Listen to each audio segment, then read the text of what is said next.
오늘 우리에게 주신 하나님의 말씀은 로마서 16장 17절로 27절까지의 말씀입니다. 신약 성경 로마서 16장 17절로 27절까지의 말씀입니다. 제가 봉독해 드리겠습니다. 형제들아, 내가 너희를 권하노니 너희가 배운 교훈을 거슬러 분쟁을 일으키거나 거치게 하는 자들을 살피고 그들에게서 떠나라. 이 같은 자들은 우리 주 그리스도를 섬기지 아니하고 다만 자기들의 배만 섬기나니 교활한 말과 아첨하는 말로 순진한 자들의 마음을 미혹하느니라. 너희의 순종함이 모든 사람에게 들리는지라. 그러므로 내가 너희로 말미암아 기뻐하노니 너희가 선한데 지혜롭고 악한데 미련하기를 원하노라.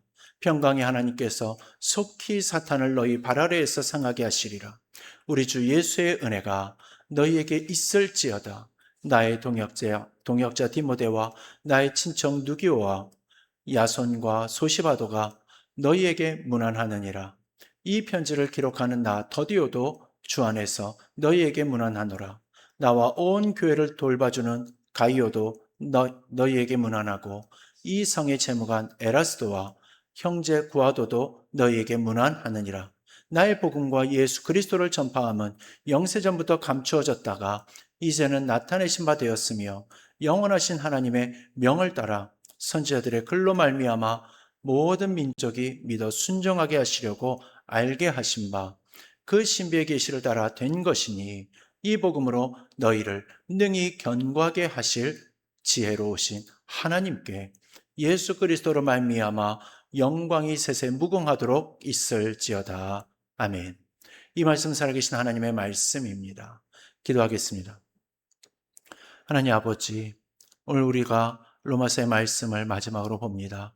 주님께서 이 말씀을 통하여 우리들의 마음을 다시금 붙들어 주시고 복음 앞으로 나오게 하시고 주님의 은혜 안에 다시금 복음을 붙들고 살아가는 주의 자녀들 되게 허락하여 주시옵소서. 모든 시간 주님께서 말씀하시고 주장하여 주실 줄로 믿사오며 예수 그리스도의 이름으로 기도드리옵나이다.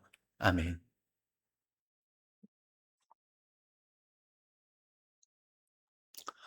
오늘 우리는요, 로마서 강의 마지막 시간을 맞이하게 됩니다. 그동안 약 60회에 걸쳐서요, 설교를 했기 때문에 돌이켜보면 정말 긴 여정이었던 것 같습니다. 이렇게 마지막에 서면요, 이제 뭔가 모를 뭉클함이 느껴집니다. 그 뭉클함을 가지고요, 오늘 같이 로마서를 마무리하면서 은혜 나누는 시간 갖도록 하겠습니다. 로마서는 저에게 정말 많은 감동과 또 사고를 할 수 있게 해주었습니다. 그게 저만 그런 것이 아니었는지요. 마르틴 루터는요, 로마서를 읽다가 오직 믿음으로 의롭게 된다라는 진리를 붙잡고 종교 개혁을 일으키게 되었고요. 존 웨슬리는 로마서 강의를 듣다가 마음이 이상하게 뜨거워지는 그 경험을 하고요, 영국을 뒤흔드는 부흥의 불씨가 되었습니다. 그만큼 로마서는요, 단순하게 읽고 지나가는 책이 아니고 우리를 변화시키는 하나님의 말씀인 듯 싶습니다. 이렇게 귀한 로마서 강의의 마지막 시간이니까 우리 모두 좀 더 집중해서 같이 은혜 나누는 시간 되었으면 좋겠습니다. 오늘 본문을 보면요, 아주 흥미로운 장면들이 나옵니다. 바울은요, 로마서 16장에서 이미 긴 안부 인사를 마쳤습니다. 수십 명의 이름을 하나하나 부르면서 문안을 전했죠. 편지를 마무리하는 분위기였습니다. 근데 바울은요, 거기서 멈추지를 않았습니다. 17절에서 다시금 입을 엽니다. 형제들아, 내가 너희를 권하노니. 바울은요, 작별 인사 뒤에도 한 가지를 더 붙이고 싶었던 말이 있었던 겁니다. 그것이 무엇이었을까요? 그것은 복음이었던 겁니다. 로마서의 처음도 복음이었고 끝도 복음이었습니다. 바울에게 복음은요, 시작이자 끝이었던 겁니다. 그러기에 이제부터요, 바울이 마지막 권면에서 우리들에게 남긴 말씀을 세 가지로 나누어 살펴보겠습니다. 첫째로 복음을 흔드는 것들을 분별하라고 권면하고 있습니다. 17절과 18절 말씀을 다시 보겠습니다. 형제들아, 내가 너희를 권하노니 너희가 배운 교훈을 거슬러 분쟁을 일으키거나 거치게 하는 자들을 살피고 그들에게서 떠나라. 이 같은 자들은 우리 주 그리스도를 섬기지 아니하고 다만 자기들의 배만 섬기나니 교활한 말과 아첨하는 말로 순진한 자들의 마음을 미혹하느니라. 바울이 마지막 권면에서요, 이 말을 꺼낸 데에는 분명한 이유가 있습니다. 로마 교회 안에 실제로 이러한 자들이 있었기 때문인 겁니다. 그들은 겉으로는 신앙인처럼 보였습니다. 말도 그럴싸했고요. 또 심지어 예수님을 잘 섬기는 것처럼 행동까지 했습니다. 그러나 그 속을 들여다보면 보여지는 모습과 정반대의 모습들이 보여졌던 겁니다. 바울은 그들을 두 가지로 설명을 합니다. 첫째는 그들이 자기들의 배를 섬긴다라고 했습니다. 여기서 배라고 표현한 단어의 이 헬라어는요, 콜리아입니다. 이 단어는요, 단순히 위장이나 음식에 대한 욕구를 말을 하는 것이 아닙니다. 자기의 욕망, 자기의 이익, 자기의 영향력을 뜻합니다. 쉽게 말을 하면 그들은 하나님의 영광이 아니라 자기의 유익을 위해서 복음을 이용했다라는 겁니다. 복음의 이름을 빌려서 자기를 높이고 자기의 배를 채우는 사람들이었다라는 거죠.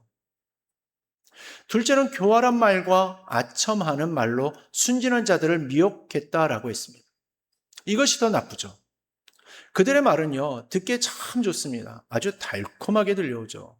그러기에 신앙이 약한 사람일수록요, 그 말에 더 쉽게 끌립니다. 왜냐하면요, 그 말은 진리보다 위로를 먼저 주고요, 책임보다 축복을 먼저 약속하기 때문입니다. 바울은 그러한 자들에 대해서 살피고 떠나라고 합니다. 살피라는 헬라어 원어는요, 스코페인입니다. 망을 보는 파수꾼처럼 예의주시하라라는 뜻이고요. 떠나라는 에클리네테라고 하는데요. 이건요, 피하라 또는 관계를 끊어라 라는 아주 강력한 표현입니다. 바울은 그들과 대화하거나 설득하라고 하지 않습니다. 단호하게 거리를 두거나 관계를 끊어버리라고 합니다. 오늘날에도 복음처럼 들리지만 복음이 아닌 것들이 너무나도 많이 있습니다. 십자가는 없고요. 축복만 있는 가르침이 있기도 하고요. 회개는 없고 감동만 있는 메시지가 있기도 합니다. 또한 거룩함은 없고 성공만 있는 신앙도 있죠. 이러한 것들은요, 처음에는 정말 우리들의 마음을 흡족하게 해줍니다. 그러나 시간이 지나면요, 우리 신앙의 뿌리를 근간부터 흔들어 놓게 되죠. 그렇다면 어떻게 분별할 수가 있겠습니까? 바울은 19절에서 그 답을 줍니다. 너희가 선한 데 지혜롭고 악한 데 미련하기를 원하노라. 선한 가운데에서 지혜로우려면 먼저 선한 것이 어떠한 것인지를 많이 알아야 할 겁니다. 말씀을 많이 읽고 기도를 많이 하고요. 예배를 귀하게 여기는 사람은요, 가짜를 만났을 때 무언가 다르다라는 것을 그냥 느낌적으로 압니다. 마치 지폐를 만드는 사람은요, 위조 지폐를 보게 되면 그냥 이게 위조 지폐인 것을 그냥 알고 가려낼 수 있는 것과 같은 이치인 거죠. 진짜 지폐가 어떤 건지를 정확하게 알고 있으니까 위조 지폐를 보면요, 그냥 분석을 하지 않아도 그냥 느낌으로 가짜인 것을 아는 겁니다. 반대로 악한데 미련하다라는 것은요, 악에 대해서 무지한 상태를 말을 합니다. 여기서 미련하다라는 단어의 헬라어 원어는요, 아케라이오스입니다. 이 아케라이오스는요, 흠이 없는 또는 순수한이라는 뜻입니다. 우리가 나쁜 것을 일부러 가까이 할 필요는 없다라는 거죠. 죄는요, 대부분 학습이 됩니다. 처음에는 낯설었던 것이 반복되면서 익숙해지고요. 익숙해지면 또 당연해집니다. 그래서 좋지 않은 영상이나 또 유익하지 않은 이 콘텐츠들, 또 우리 신앙을 무너뜨리는 환경들은요, 처음부터 멀리하는 것이 지혜인 겁니다. 여러분, 우리 눈에 보이지 않는다고 해서 유혹이 없는 것이 아닙니다. 귀로 들어오는 것들이나 또 마음에 들어오는 것들이 우리들의 마음을 흔들 수가 있습니다. 그래서 무엇을 듣고 무엇을 생각하고 무엇으로 마음을 채우는가가 무척이나 중요한 겁니다. 선한 것으로 마음을 채우는 사람이 복음을 지킬 수 있다는 거죠. 둘째로요, 바울은요, 복음 안에서 순종하는 삶이 승리라고 권면합니다. 20절 말씀을 다시 보겠습니다. 평강의 하나님이 속히 사탄을 너희 발 아래에서 상하게 하시리라. 우리 주 예수 은혜가 너희에게 있을지어다. 이 말씀은요, 정말 놀라운 선언입니다. 바울은 지금 거짓 교사들을요, 경계하라고 말한 직후에 이 말을 꺼내는 겁니다. 왜 이 말을 덧붙였겠습니까? 성도들이 두려움에 빠지지 않도록 하기 위해서였던 겁니다. 거짓 가르침이 있고 미혹하는 자들이 있다라고 하면 사람들은 불안함을 느끼게 되는 겁니다. 그러면 그 불안함을 떨쳐버리고자 어떻게 하면 이길 수 있느냐고 묻게 된다라는 거죠. 이에 대한 바울의 대답이 아주 단순했습니다. 하나님이 이기신다라는 것이었습니다. 평강의 하나님이 사탄을 너희 발 아래에서 상하게 하신다라는 거죠. 이 표현은 단순한 위로의 말이 아닙니다. 이건요, 구약성경 창세기 3장 15절을 떠올리게 합니다. 하나님이 뱀에게 하신 그 말씀이죠. 내가 너로 여자와 원수가 되게 하고 내 후손도 여자의 후손과 원수가 되게 하리니 여자의 후손은 내 머리를 상하게 할 것이요 너는 그의 발꿈치를 상하게 할 것입니다. 이것을 신학적으로는요, 원시복음이다라고 이렇게 부르는데요. 태초에 하나님이 뱀, 즉 사탄에게 선언하신 최초의 복음의 약속인 겁니다. 그리고 그 약속은요, 예수 그리스도를 통하여서 십자가와 부활로 성취되죠. 바울은 지금 그 이야기를 다시금 꺼내고 있는 겁니다. 창세기부터 시작된 하나님의 약속이 예수 그리스도로 이루어졌고 그 승리가 지금 우리들에게도 적용된다라는 선언인 거죠. 사탄은 이미 머리가 밟힌 존재입니다. 우리가 싸워서 이기는 것이 아니죠. 이미 이기신 분을 믿고 그분 안에서 순종하며 사는 것이 우리의 싸움인 겁니다. 여기서 중요한 연결이 하나 있습니다. 바울이 20절 앞에서 성도들에게요, 선한 데 지혜롭고 악한 데 미련하라고 권면했다라는 것을 아마 기억하실 겁니다. 그 말씀 뒤에 바울 이어서 하나님이 사탄을 너희 발 아래 상하게 하신다 라고 했다라는 겁니다. 이 두 구절을 연결하면 이러한 뜻이 됩니다. 성도가 말씀 안에서 선하게 살고 악을 멀리하는 순종의 삶을 살아갈 때 하나님이 그 삶을 통해 사탄을 밟으신다라는 겁니다. 성도의 승리는요, 특별한 능력이나 대단한 용기에서 오는 것이 아닙니다. 날마다 말씀 앞에 서고 기도하며 예배를 귀하게 여기는 그 평범한 순종 안에 승리가 있다는 겁니다. 화려하지 않아도 됩니다. 남들에게 보여지지 않아도 되는 겁니다. 하나님 앞에서 조용히 순종하는 삶이 사탄을 이기는 삶인 겁니다. 여러분 한번 생각해 보십시오. 우리 삼성교회 성도들은요, 세상이 보기에 연약한 사람들입니다. 눈이 보이지 않거나 또 몸이 불편하거나 경제적으로 어려움을 겪고 있으니까 말이죠. 그러나 그러한 형편 속에서도 예배의 자리를 지키고 말씀을 붙들고 기도하면서 사는 것, 그것이 바로 바울이 말하는 순종이고 그 순종이 사탄을 이기는 삶이라는 겁니다. 이처럼 하나님은요, 강한 자를 통해서만 일하시는 것이 아닙니다. 연약한 자의 순종을 통해 당신의 영광을 드러내시는 분이십니다. 이제 21절에서 24절을 보겠습니다. 나의 동역자 디모데와 나의 친척인 루기오와 야손과 소시바도가 너희에게 문안하느니라. 이 편지를 기록하는 나 더디오도 주 안에서 너희에게 문안하노라. 나와 온 교회를 후대하는 가이오도 너희에게 문안하고 이 성의 재무관 에라스도와 형제 구아도도 너희에게 문안하느니라. 여기에 여러 이름들이 등장합니다. 디모데, 루기오, 야손, 소시바도, 더디오, 가이오, 또 에라스도, 구아도. 이 이름들만 보면요, 그냥 그런가 보다.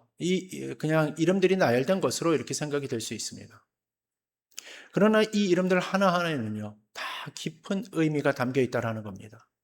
각자의 삶이 있고 각자의 이야기가 있는 믿음의 동역자들이라는 거죠. 디모데는요, 바울의 가장 가까운 영적 아들이었습니다. 바울이 그를 만났을 때 디모데는 아직 젊은 청년이었죠. 근데 믿음은 있었지만 경험이 너무나도 부족했습니다. 그러나 바울은 그를 포기하지 않고 곁에 두어서 함께 다니며 가르쳤죠. 한 사람이 한 사람을 붙들고 말씀으로 세운 겁니다.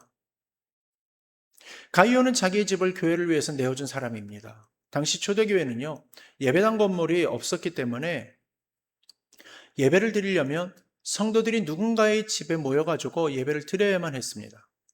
가이오는 그 집을 기꺼이 내어놓는 사람이었다는 거죠. 아마 그의 헌신이 없었다면 로마 교회의 예배 공동체는 세워지기가 어려웠을 겁니다.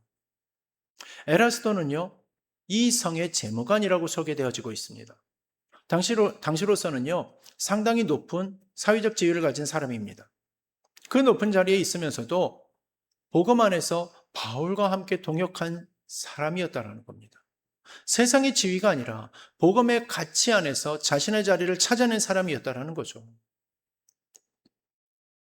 더디오는요, 이 편지를 실제로 받아 적은 사람입니다. 바울의 눈과 손이 되어준 사람이죠. 그래서 눈에 띄지 않는 자리에서 묵묵하게 섬긴 사람이다 라고 말을 할 수가 있을 것 같습니다. 근데 이 이름들이 우리들에게 말해주는 것이 있습니다. 복음은 혼자 전해지지 않는다라는 겁니다. 디모데가 있었고, 가이오가 있었고, 또 에라스도가 있었고, 더디오가 있었습니다. 이 외에 먼저 언급한 26명이 넘는 이름들도 있었죠. 아마 언급되지 않은 인물들도 부직이었을 겁니다. 이처럼 각자의 자리에서 각자의 방식으로 복음을 위해서 함께한 사람들이 있었기 때문에 로마서라는 위대한 편지가 쓰여지고 전달될 수가 있었던 겁니다. 오늘 우리 삼성교회도 마찬가지입니다. 목사 혼자의 힘으로 교회가 서는 것이 아닙니다. 예배를 준비하는 손길이 있고 청소를 맡아 주시는 분이 있고 또 성가대에서 찬양으로 하나님께 영광을 올려드리는 분들이 있는 겁니다. 안 보이는 자리에서도 기도로 떠받치는 분들도 있을 거죠. 그 한 분 한 분이 다 이 시대의 더디오이고 가이오이고 에라스도인 겁니다. 그리고 요즘 우리 교회에 새로운 동역의 기쁜 소식이 있습니다. 오늘 교회와 연결되어서 1:1 양육 이 프로그램이 시작될 준비가 되고 있다는 거죠. 1:1 양육은요, 한 사람이 한 사람을 말씀과 기도로 섬기면서 신앙의 기초를 함께 세워가는 겁니다. 이것이 바로 바울과 디모데의 관계였던 겁니다. 한 사람의 신앙이 다른 한 사람의 신앙을 일으키는 것이죠. 로마서 16장의 동역자 명단이 오늘 우리 삼성교회 안에서도 새롭게 쓰여지고 있는 겁니다. 이 귀한 연결을 위해서 함께 기도해 주시기를 바랍니다. 셋째로요, 복음의 끝은 하나님의 영광이라고 바울은 권면합니다. 25절에서 27절 말씀을 보겠습니다. 나의 복음과 예수 그리스도를 전파함은 영세전부터 감추어졌다가 이제는 나타내신 바 되었으며 영원하신 하나님의 명을 따라 선지자들의 글로 말미암아 모든 민족이 믿어 순종하게 하시려고 알게 하신 바 그 신비의 계시를 따라 된 것이니 이 복음으로 너희를 능히 견고하게 하실 지혜로우신 하나님께 예수 그리스도로 말미암아 영광이 세세 무궁하도록 있을지어다. 아멘. 이 구절은요, 로마서 전체의 마지막 문장입니다. 바울이 긴 편지를 마무리하면서 마지막으로 한 것은요, 논쟁도 아니었고 교훈도 아니었습니다. 찬양이었던 겁니다. 하나님께 영광을 올려드리는 송영이었던 거죠. 이 송영은요, 단순히 편지를 예의 바르게 마무리하는 형식적인 표현이 아니었습니다. 로마서 전체가 결국 어디를 향하고 있었는지를 보여주는 결론인 겁니다. 1장부터 시작된 긴 여정이 마지막에 도달한 곳은 바로 하나님의 영광이었다라는 거죠. 25절을 보면요, 복음이 너희를 능히 견고하게 하신다라고 했습니다. 견고하게 하신다라는 이 헬라어 원어는요, 스테레조인데요, 흔들리지 않게 세우다, 굳게 고정시키다라는 뜻입니다.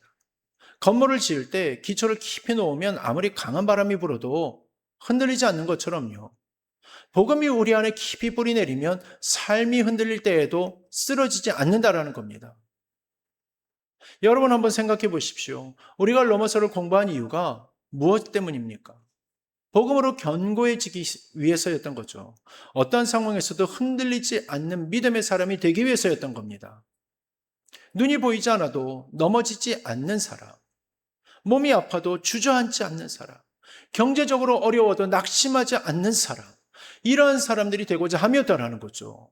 그 견고함이 어디서 오게 된다라는 겁니까? 복음에서, 또 그리스도에게서 오게 된다라는 겁니다. 26절을 보면요, 감추었던 비밀이 이제 모든 민족에게 알려졌다라고 했습니다. 여기서 감춰졌다라는 표현에 주목해 봐야 할 텐데요, 복음은 갑자기 생겨나는 것이 아닙니다. 하나님은 창세전부터 이 복음을 계획하셨습니다.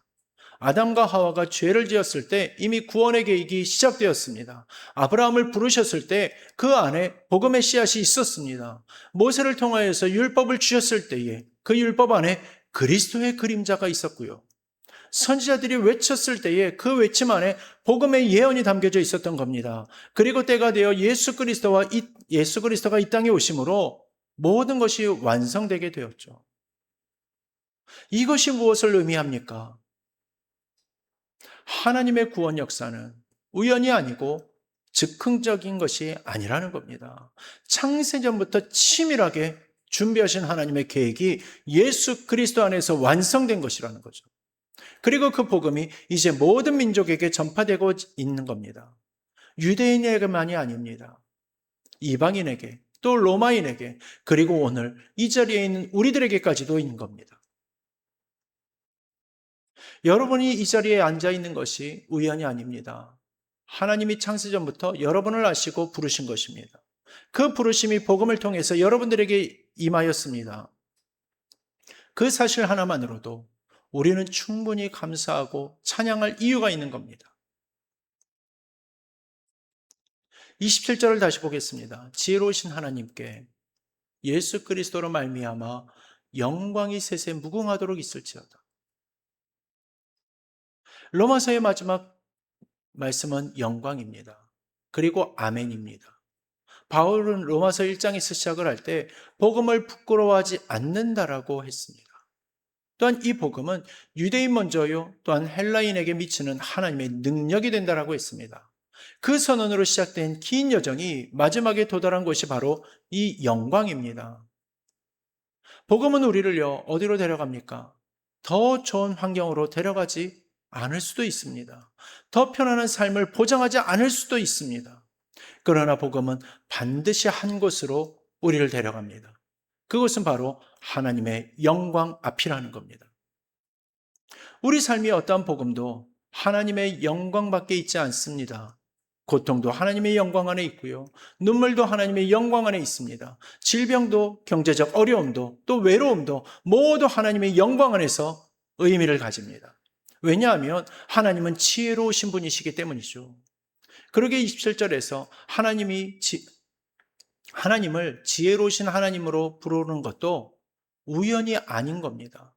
우리가 이해하지 못하는 것도 하나님의 지혜 안에서 진행되어지고 있습니다. 우리가 왜 이러한 일이 생기는지 알 수 없는 순간에도 하나님은 알고 계시다라는 겁니다. 그리고 그 모든 것이 결국 하나님의 영광을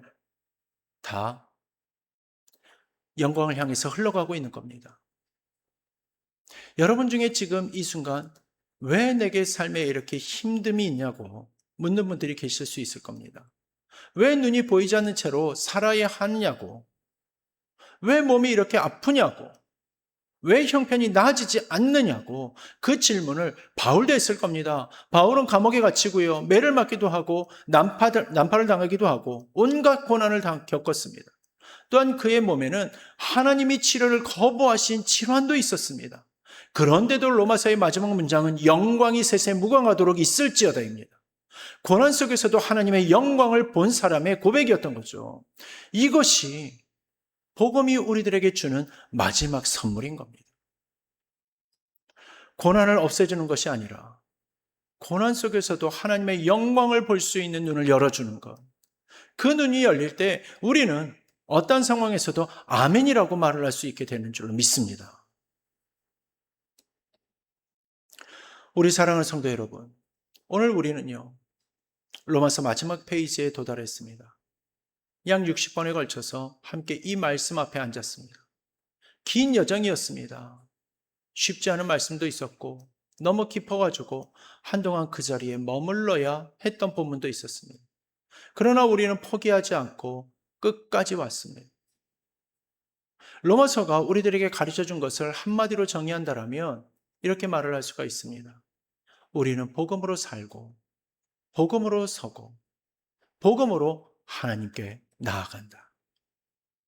로마서 1장에서 바울은 이렇게 선언했습니다. 내가 복음을 부끄러워하지 아니하노니 이 복음은 모든 믿는 자에게 구원을 주시는 하나님의 능력이 됨이라. 그 선언이 16장 마지막 성경까지 한 번도 흔들리지 않았습니다. 복음은 처음부터 끝까지 하나님의 능력입니다. 우리가 죄인이라는 것을 알게 해준 것도 복음이었고, 그 죄가 예수 그리스도의 십자가로 용서받았다는 것을 알게 해준 것도 복음이었습니다. 성령 안에서 새 생명으로 살 수 있다는 것을 알게 해준 것도 복음이었죠. 유대인과 이방인이 한 몸이 되어 교회를 이룰 수 있다는 것도 복음이 가르쳐 준 것입니다. 일상의 삶에서 어떻게 하나님을 섬기고 이웃을 사랑하며 살아야 하는지까지도 복음이 알려주었습니다. 그리고 오늘 마지막 본문에서 복음은 우리를 견고하게 하며 결국 하나님의 영광으로 우리를 데려간다는 것을 다시 한번 확인시켜 주었습니다.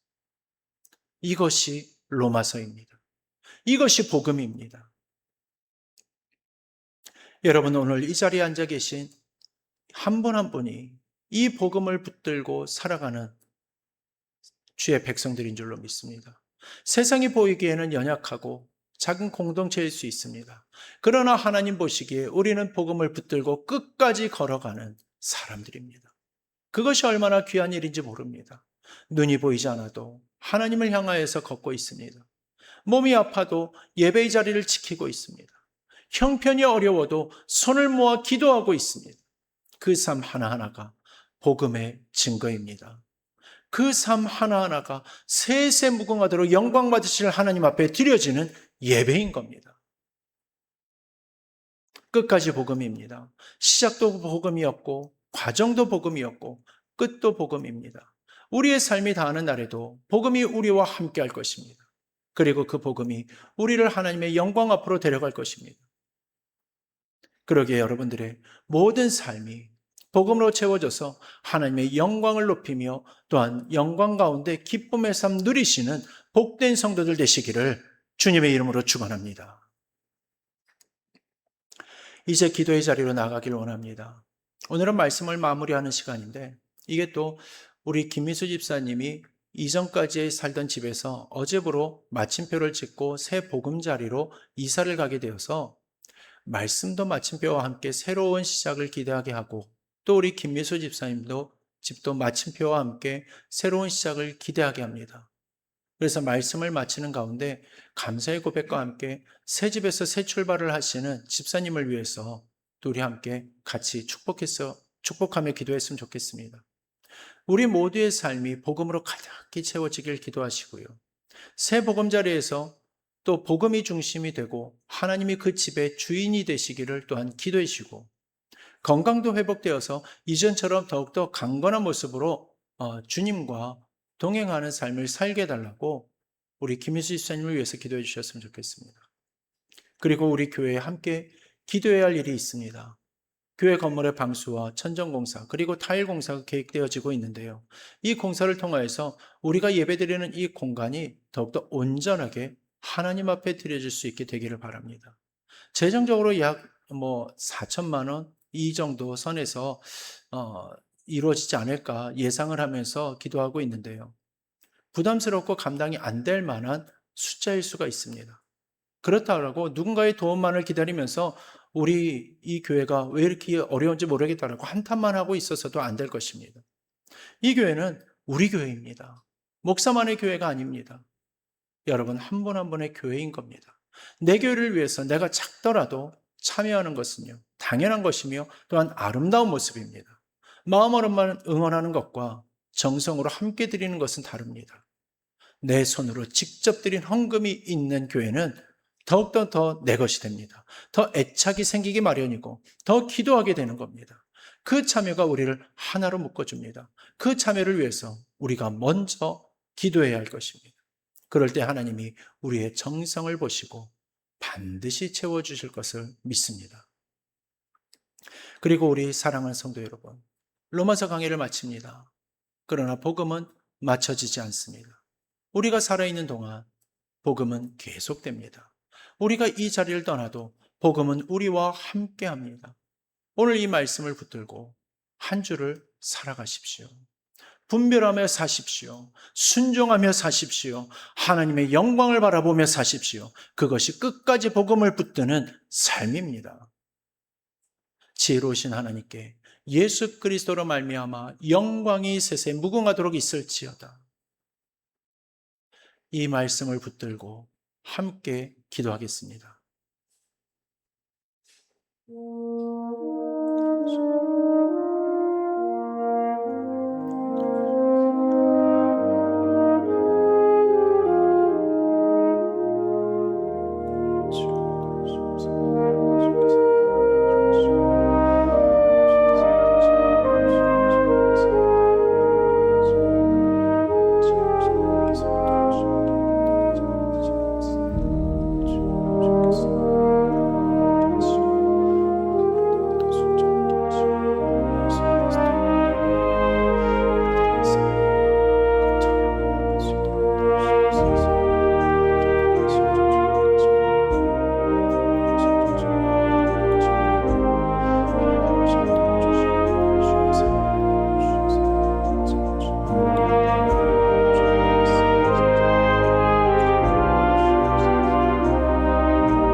하나님 아버지, 오늘 로마서 강해의 마지막 말씀 앞에 섰습니다. 처음 1장을 펼쳤던 그날부터 오늘 이 자리까지 함께 하신 하나님께 감사드립니다.